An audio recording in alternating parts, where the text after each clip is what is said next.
देवी लक्ष्मी तथा राधारानी बीच के अन्तर छ? प्राय महानुभावले हामीलाई यो प्रश्न सोधी पठाउनु भएको छ। के फरक छ राधारानी तथा लक्ष्मी देवी बीच?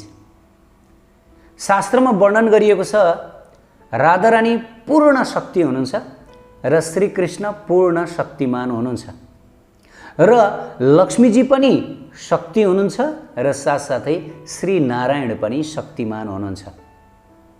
जसरी राधारानी श्रीकृष्णकी शक्ति हुनुभयो भने त्यसै गरी लक्ष्मीजी पनि भगवान नारायणकी शक्ति हुनुहुन्छ। शक्ति तत्त्वको भेदमा राधारानी तथा लक्ष्मीजी दुवैजना भगवानका शक्तिहरू पर्नुभयो। तर शास्त्रमा वर्णन गरिएको छ, विशेष गरी तन्त्रमा, देवी कृष्णमयी प्रोक्ता राधिका परदेवता सर्व लक्ष्मीमयी सर्व कान्ति शिरोमणि परहा। अब यो श्लोकको के अर्थ हो भने जो राधारानी हुनुहुन्छ नि, राधारानी सर्व लक्ष्मीमयी हुनुहुन्छ। राधारानी सर्व लक्ष्मीमयी हुनुहुन्छ। महालक्ष्मीकी पनि महालक्ष्मी हुनुहुन्छ। जति पनि देवीहरू हुनुहुन्छ सबैजना राधारानीबाटै प्रकट हुनुहुन्छ। जसरी जति पनि भगवत स्वरूपहरू हुनुहुन्छ नि, चाहे अंश अवतार भनौँ, चाहे कला अवतार भनौँ, चाहे विष्णु अंश भनौँ, चाहे सत्यावेश अवतार भनौँ, चाहे लीला अवतार भनौँ, चाहे पुरुष अवतार भनौँ, भगवानका जति पनि अवतारहरू हुनुहुन्छ ती सम्पूर्ण अवतार परिपूर्णतम श्रीकृष्णबाट आउनुहुन्छ। त्यसै गरी जति पनि देवीहरू हुनुहुन्छ, चाहे लक्ष्मी भनौँ, चाहे रुक्मिणीजी भनौँ, चाहे सरस्वतीजी भनौँ, चाहे दुर्गाजी भनौँ, उहाँहरू सबैजना राधारानीबाट आउनुहुन्छ। र वृन्दावन शाश्वत धाममा जति पनि गोपिनीहरू हुनुहुन्छ ती सम्पूर्ण गोपिनीहरू लक्ष्मीमय हुनुहुन्छ भनेर त ब्रह्म संहितामा ब्रह्माजीले प्रार्थना गर्नुभएको छ पहिलो नम्बरकै श्लोकमा। ईश्वरः परमकृष्ण सच्चिदानन्द विग्रह अनादिरादिर गोविन्द सर्वकारणं कारणं लक्ष्मी सहस्र शतसम्भ्रम सेव्यमानं गोविन्दमादिपुरुषं तमहं भजामि। यो श्लोक त हामीहरूले कण्ठस्थ गरेका छौँ। व्रजमा जति पनि गोपिनीहरू हुनुहुन्छ, गोपिनीहरूको सङ्ख्या कति छ? गोपिनीहरूको सङ्ख्या अनन्त छ। शास्त्रमा वर्णन आउँदछ गोपिनीहरूको एक ग्रुपमा मात्रै 100 लक्ष्य गोपिनीहरू हुनुहुन्छ। 100 लक्ष्य भनेको के हो? 100 लक्ष्य भनेको यदि हामीले 1 लाखलाई 1 करोडले गुणन गर्छौँ र त्यसलाई फेरि 100ले गुणन गर्छौँ भनेदेखि त्यो हुन्छ 100 लक्ष्य। गोपिनीहरूको एक ग्रुप अर्थात् एक समूहमा नि 100 लक्ष्य गोपिनीहरू हुनुहुन्छ। अब गोपिनीहरूको यस्तो समूह त कति छ कति छ, अनन्त अनन्त अनन्त, त्यो गनेर साध्य नै छैन। यी जति पनि अनन्त अनन्त अनन्त गोपिनीहरू हुनुहुन्छ उहाँहरू सबै लक्ष्मीमय हुनुहुन्छ। लक्ष्मीमय मात्र होइन, द्वारकाका महिषीहरू र वैकुण्ठका जो नारायण पत्नी हुनुहुन्छ उहाँहरू सबैजना यी गोपिनीहरूको ऐश्वर्य र सौन्दर्यद्वारा यति आकर्षित हुनुहुन्छ कि उहाँहरू पनि गोपिनी बन्न चाहनुहुन्छ। लक्ष्मीजी त स्वयं वैकुण्ठलाई त्यागेर उहाँ रासमण्डलमा जान चाहनुभएको कथा प्रसङ्ग त स्वयं चैतन्य महाप्रभुले पनि बताउनु भएको थियो र उहाँको त्यही प्रवचन सुनेर को गोपाल भट्ट गोस्वामी उहाँ हाम्रो गौडिया सम्प्रदायमा आउनुभएको थियो। यो कथा प्रसिद्ध कथा छ। अनि त्यसै गरी शास्त्रमा वर्णन गरिएको छ, विशेष चैतन्य चरितामृतमा वर्णन गरिएको छ, जहाँ र सौभाग्य गुण बान्छे सत्यभामा। राधा रानीको जुन सौभाग्य छ त्यो सौभाग्यको चाहना सत्यभामा पनि चाहनुहुन्छ, रुक्मिणीजी पनि चाहनुहुन्छ। जहाँ र ठाई कला विलास सिखे व्रजबामा। राधा रानीले नै वृन्दावनका जति पनि गोपाङ्गनाहरू हुनुहुन्छ उहाँहरू सबैलाई कला विलासमा पण्डित अर्थात् पारङ्गत बनाउनुहुन्छ। जहाँ र सौन्दर्य आदि बान्छे लक्ष्मी पार्वती। लक्ष्मी पार्वती जस्ता सर्वश्रेष्ठ देवीहरूले पनि राधा रानीकै जस्तो सौन्दर्य प्राप्त गर्न चाहनुहुन्छ, तर पनि उहाँहरूले प्राप्त गर्न सक्नुहुन्न। यसको मतलब राधा रानीको सौन्दर्य, राधा रानीको ऐश्वर्य, राधा रानीको जस्तो भक्ति सारा देवीहरू प्राप्त गर्न चाहनुहुन्छ। र मैले अघि नै भने शास्त्रको प्रमाण दिएर राधा रानी सर्व लक्ष्मीमयी हुनुहुन्छ। राधा रानी केवल एक लक्ष्मी मात्रै होइन, अरबौं अरबौं अरबौं अरबौं अनन्त अनन्त लक्ष्मीहरूकी जननी हुनुहुन्छ। किनभने जति पनि गोपिनीहरू हुनुहुन्छ ती सारा गोपिनीहरू भनेको लक्ष्मी, एक एक लक्ष्मी। लक्ष्मीहरू पनि गोपिनीहरूको वैभव, उहाँहरूको सौन्दर्य, उहाँहरूको रूप लावण्य यो देखेर आकर्षित हुनुहुन्छ। अब श्याम सुन्दरलाई यस्ता अनन्त अनन्त अनन्त गोपिनीहरूले सेवा गर्नुहुन्छ। ती गोपिनीहरूमध्येको सर्वश्रेष्ठ हुनुहुन्छ राधारानी। राधारानीकै कायाव्यूहका रूपमा शास्त्रमा वर्णन गरिएको छ। राधारानीकै कायाव्यूह भनेको बडीली एक्सपान्सन, शारीरिक एक्सपान्सन, विस्तारका रूपमा गोपिनीहरू आउनुहुन्छ। अब राधारानीले किन यति धेरै गोपिनीहरू बनाउनु भयो?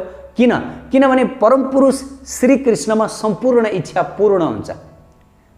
उहाँ षड ऐश्वर्यले पूर्ण त हुनुहुन्छ नि हुनुहुन्छ। उहाँ सर्वशक्ति, सम्पूर्ण ऐश्वर्य, सम्पूर्ण ज्ञान, सम्पूर्ण बल, सम्पूर्ण वैराग्य, यी सम्पूर्ण कुराले त युक्त हुनुहुन्छ। त्यसबाहेक पनि उहाँसँग भोग गर्ने इच्छा पनि सर्वश्रेष्ठ छ। यदि उहाँ सम्पूर्ण कुराको मास्टर हुनुहुन्छ, सुप्रिम हुनुहुन्छ भनेदेखि उहाँमा हर कुरा सुप्रिम हुनुपर्छ। त्यो व्यक्ति भगवान हुन सक्दैन जसमा एउटा कुरा चाहिँ परम हुने, अर्को कुरा चाहिँ परम नहुने। भगवानमा सम्पूर्ण कुरा परम हुनुपर्छ। यदि उहाँ भोक्ता हुनुहुन्छ भने पनि उहाँ परम भोक्ता हुनुपर्छ। गीतामा त भगवानले बताउनु भयो कि यदि कसैले मलाई परम भोक्ता मान्दछ भने उसले शान्ति प्राप्त गर्दछ। भोक्ताराम यज्ञ तपसाम सर्वलोक महेश्वरम सुहृदम सर्वभूतानाम ज्ञात्वा माम शान्तिमृच्छति। उसले शान्ति प्राप्त गर्दछ यदि उसले म नै परम भोक्ता हुँ र म नै सम्पूर्ण देवी देवताको स्वामी हुँ भनेर बुझ्दछ भने। आज मानिसहरूले शान्ति प्राप्त गर्न सकिरहेका छैनन्। किनकि उनीहरूले श्रीकृष्ण को हुनुहुन्छ भनेर चिन्नै सकिरहेका छैनन्। श्रीकृष्ण परम भोक्ता हुनुहुन्छ, हामी भोक्ता होइनौँ। यो हामी भ्रममा बाँचिरहेका छौँ संसारमा कि म भोक्ता हुँ भनेर। एउटा क्षुद्र जीव कहिले भोक्ता हुन सक्दैन, ऊ भोग्य हो। जब एउटा भोग्यले म भोक्ता हुँ भनेर चाहिँ भाषण गर्न हिँड्छ र संसारमा त्यो मिथ्या अभिमानमा जीवनयापन गर्दछ भनेदेखि उसले दुःख प्राप्त गर्दछ। यो भनेको के हो भन्दाखेरि एक नोकरले म मालिक हुँ भन्दै हिँडेको जस्तो। उसले मालिक हुँ भन्दैमा ऊ मालिक हुन सक्दैन, ऊ नोकर नै हुन्छ। तर उसले मालिक हुँ भनेर जुन एउटा चाहिँ क्लेम गरेको छ त्यसको फल उसले भोग्नु पर्दछ, त्यसको दण्ड उसले भोग्नु पर्दछ। हाम्रो अवस्था त्यही छ। हामी भोक्ता होइनौँ, हामी भोग्य हौँ। हामी सम्पूर्ण जीवहरू एकदमै सानो छौँ, एकदमै क्षुद्र। हाम्रो स्वरूप, आत्माको स्वरूप भनेको यो कपालको टुप्पोको 10,000 भागको एक भाग मात्रै हो। यति सानो हाम्रो आत्माको स्वरूप छ। अब यो यति सानो आत्मा कसरी भोक्ता हुन सक्दछ? हामी भोक्ता होइनौँ, हामी भोग्य हौँ। केवल यो मायारूपी आवरणको कारणले गर्दा हामी आफूले आफूलाई भोक्ता मानेर हिँडिरहेका छौँ। म भोग गर्नेवाला हौँ, म आनन्द लिनेवाला हौँ। त वास्तवमा हाम्रो आनन्द त्यहाँ छ जब हामी परम भोक्ताको सेवा गर्दछौँ। उनी राधाकृष्णको प्रेमानन्दमा जब हामी सेवा गर्दछौँ त्यही हाम्रो आनन्द छ। तर हामीले यसलाई भुलेका छौँ।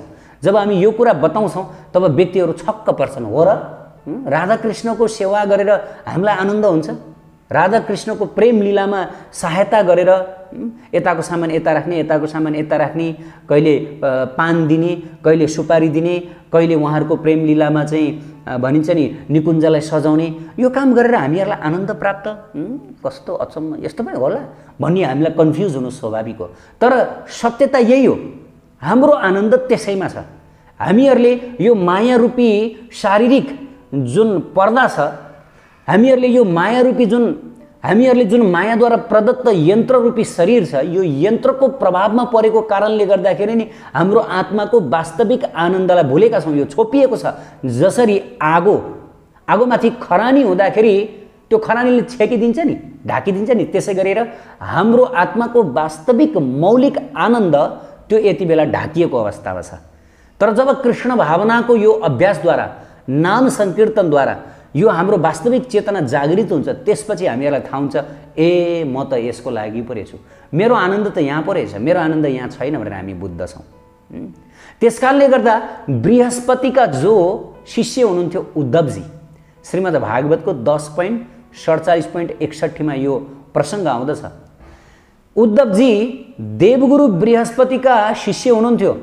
यो पृथ्वी लोकका युनिभर्सिटीहरूमा पढ्नु भएको होइन।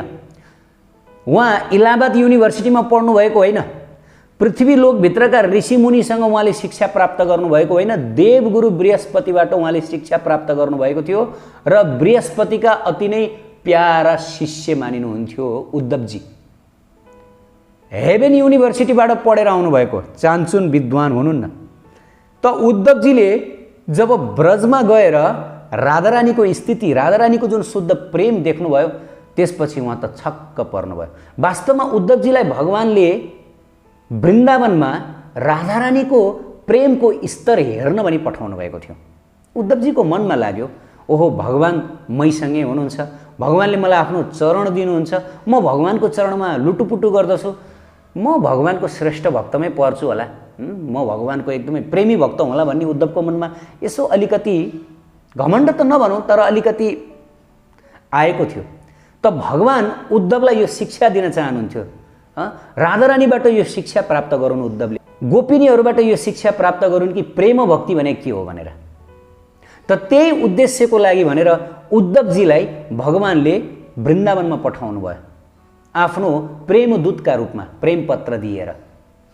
तर वास्तवमा प्रेमपत्र त एउटा बहाना थियो, तर उद्धवजीलाई राधारानीको कृपा प्रदान गर्नु थियो, गोपिनीहरूको कृपा प्रदान गर्नुपर्ने थियो। किनकि राधारानी र राधारानीका किङ्करी मञ्जरीहरूको कृपा बिना कहिले पनि यो परम प्रेम तत्त्व बुझ्न सकिन्न। वास्तवमा भन्नुपर्दा हामी जीवात्माको असली स्वभाव भनेको नै भगवानलाई प्रेम गर्नु हो, परमात्मालाई प्रेम गर्नु हो। त्यसैमा हाम्रो आनन्द छ, हामी सबले खोजेको प्रेम नै हो।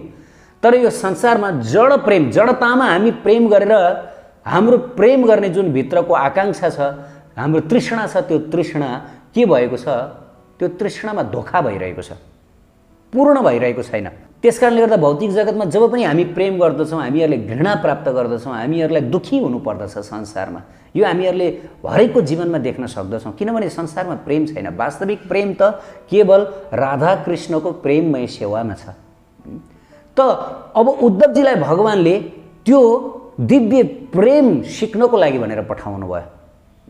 त जब उद्धवजीले गएर राधारानीको स्थिति हेर्नुभयो, गोपिनीहरूको स्थिति देख्नुभयो, उहाँहरूको मन पूर्ण रूपमा कृष्णमा यति तल्लिन्थ्यो, पुरा कृष्णमय थियो, पुरा कृष्णमय थियो। हो यही फरक छ द्वारकाका महिषी र त्यसपछि राधारानी र राधारानीका किङ्करीहरूमा। द्वारकाका महिषी रुक्मिणी, सत्यभामा आदि देवीहरूको जुन कृष्ण प्रेम छ, त्यो कृष्ण प्रेम बाँडिएको छ। हेर्नुहोस्, प्रेम एकजनालाई मात्र गरिन्छ। आज संसारमा हामीले यसलाई पनि प्रेम गर्नुपर्छ, उसलाई पनि प्रेम, देशलाई प्रेम, छोरछोरीलाई प्रेम, पत्नीलाई प्रेम, यो प्रेम त्यो प्रेम। वास्तवमा यो प्रेम होइन। प्रेम कहिले पनि दुईजनालाई हुँदैन, प्रेम एकजनालाई हुन्छ। हृदय केवल एकजनालाई प्रेम गर्नलाई हो। दुईजनालाई प्रेम गर्ने बित्तिकै त्यो त विकार भइहाल्यो। यसको मतलब प्रेम बाँडियो। प्रेम बाँडिनुहुन्न, प्रेम त एकजनालाई हुनुपर्दछ। ठिक छ, सहानुभूति धेरैलाई राख्न सकिन्छ, धेरैलाई गर्न सकिन्छ, तर प्रेम केवल एकजनालाई। त राधारानीको प्रेम पूर्ण रूपले श्रीकृष्णमा थियो। उहाँले कृष्णबाहेक एक निमेषको लागि पनि अरू केही कुरा सम्झन सक्नुहुन्न। र त्यसपछि गोपिनीहरूको पनि हालत त्यही। गोपिनीहरूले पनि राधा कृष्णबाहेक कसैलाई पनि स्मरण गर्न सक्नुहुन्न। जब उद्धवजीले श्रीमती राधारानी अनि गोपिनीहरूको कृष्ण तन्मयता देख्नुभयो, त्यसपछि उहाँले अचम्म मान्दै घोषणा गर्नुभएको थियो कि वास्तवमा भगवत प्रेमको पराकाष्ठा भनेको त यहाँ छ, राधाज्यूको चरणमा छ, राधाज्यूका यी सखी वृन्द किङ्करीहरूको चरणमा छ। ओहो, यो चरणधुली म प्राप्त गर्न चाहन्छु। त यदि उहाँहरूको चरणधुली मेरो शिरमा पर्न सक्यो भने हुनसक्छ मेरो हृदयमा पनि त्यो कृष्ण प्रेमको बाढी उर्लन सक्छ। उद्धवजी लोभिनु भयो। उद्धवजी पनि गोपिनीहरूले जसरी कृष्णलाई प्रेम गर्न चाहने हुनुभयो। अब उद्धवजी द्वारका फर्कन चाहनु भएन। शास्त्रमा वर्णन छ कि अब उद्धवजीको मन गोपिनीहरू र विशेष गरी राधारानीको चरणमा अब आकर्षित भयो। उद्धवजी फर्कन चाहनु भएन। त्यसकारणले गर्दा उद्धव क्यारी भनेर उद्धवजी त्यहाँ झारपात भएर आजसम्म पनि बस्नुभएको छ कि हुनसक्छ मेरो शिरमा यी गोपिनीहरू अनि राधारानीको चरणकमलको धुली अवश्य पर्नेछ र म पनि गोपिनी बन्न सकूँ। उहाँले गोपिनी बने चाहना व्यक्त गर्नुभयो। उद्धवजी जस्ता परम विद्वान देवगुरु बृहस्पतिका शिष्य हुनुहुन्छ, उहाँ पनि गोपिनी बनेर भगवानको सेवा गर्न चाहनुभयो, गोपी भाव प्राप्त गर्न चाहनुभयो। महादेवजी गोपी भाव प्राप्त गर्न चाहनुहुन्छ, लक्ष्मीजी ब्रह्माजी गोपी भाव प्राप्त गर्न चाहनुहुन्छ, तर मनुष्य प्राप्त गर्न चाहँदैन। धिक्कार छ, किनभने गोपिनीहरूभन्दा परम शुद्ध भक्त कोही पनि हुन सक्नुहुन्न। यो शास्त्रमा बताए, स्वयं चैतन्य महाप्रभुले पनि यसको निष्कर्ष दिनुभएको छ। उद्धवजीले त्यसपछि एक श्लोकमा बताउनु भयो, असामहो चरणरेणु जुसाम अहम श्याम वृन्दावने किमपि गुल्मलतौषधीनम यदुस्तेज्यं स्वदनम आर्यपथम च हित्वा भेजुर्मुकुन्द पदवीं श्रुतिर्विर्विमृग्याम। त यो श्लोकको अर्थ के हो? असाम अहो चरण रेणु जुसाम अहम श्याम।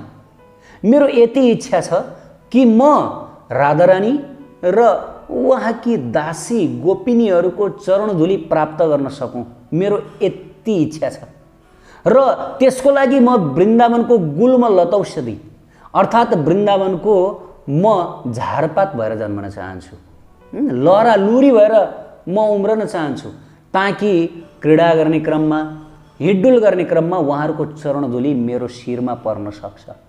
किनभने या दुस्तेज्यम स्वजनम आर्य पथम च हित्वा, अनि भेजुर मुकुन्दम पदवीम, मुकुन्दको चरण कमलको भजन गर्नको लागि उहाँहरूले दुस्तेज्यम त्याग्नै नसकिने स्वजन धर्म त्यागिदिनु भयो, पारिवारिक धर्म त्यागिदिनु भयो।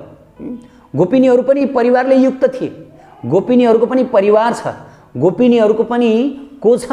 सन्तान, छोराछोरीहरू छन्। गोपिनीहरूका पनि सासू ससुराहरू हुनुहुन्छ, सबजना हुनुहुन्छ, उहाँहरू फ्यामिली वुमेन हो।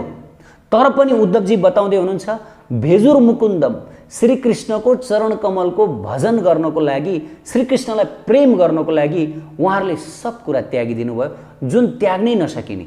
अझ वैदिक कालमा त जसलाई त्याग्न सपनामा पनि सोच्न सकिँदैन, आफ्नो पति त्याग्नु यो सोच्न पनि सकिँदैन, आफ्नो घराइसी सेवा छोड्नु यो सोच्न पनि सकिँदैन, स्तनपान गराउँदै गरेको सन्तानलाई छोड्नु यो पनि सोच्न पनि सकिँदैन, सासू ससुराको सेवा छोड्नु यो त झन् कल्पना पनि गर्न सकिँदैन। त उद्धवजी बताउँदै हुनुहुन्छ, यी सब कुरो छोडेर गोपिनीहरूले आफ्नो पुरा हृदय, आफ्नो पुरा प्राण श्याम सुन्दरको चरणमा बिछाइदिए। त उहाँहरूभन्दा परम श्रेष्ठ भक्त को हुन सक्नुहुन्छ? त रुक्मिणीहरूको प्रसङ्ग के छ? लक्ष्मीजीको प्रसङ्ग के छ? यद्यपि उहाँहरू कृष्णलाई प्रेम गर्नुहुन्छ, यसमा कुनै सन्देह छैन कि उहाँहरूको प्रेम शुद्ध छैन भनेर। होइन, उहाँहरूको प्रेम शुद्ध छ, उहाँहरूको प्रेम शुद्ध छ, उत्कृष्ट छ, तर पनि उहाँहरूको प्रेम बाँडिएको छ, शास्त्रमा वर्णन गरिएको छ। लक्ष्मीजीको, रुक्मिणीको प्रेम बाँडिएको छ।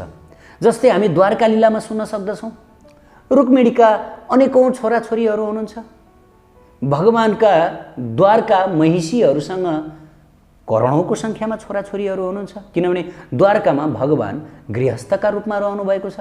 त्यसकारणले गर्दाखेरि ती जति पनि भगवानका महिषीहरू हुनुहुन्छ अर्थात् रानीहरू हुनुहुन्छ, उहाँहरूको प्रेम भगवानमा त छ, निश्चित रूपले शुद्ध प्रेम छ, तर पनि उहाँहरूको प्रेम बाँडिएको छ। कोसँग? छोरासँग बाँडिएको छ, छोरीसँग बाँडिएको छ, घरायसी धन्दामा बाँडिएको छ, यसमा बाँडिएको छ, उसमा। भन्न खोजेको त्यो प्रेम अरू कुरामा बाँडिएको छ। त्यो बाँडिने बित्तिकै त्यो प्रेममा केही आध्यात्मिक विकार आउँदछ।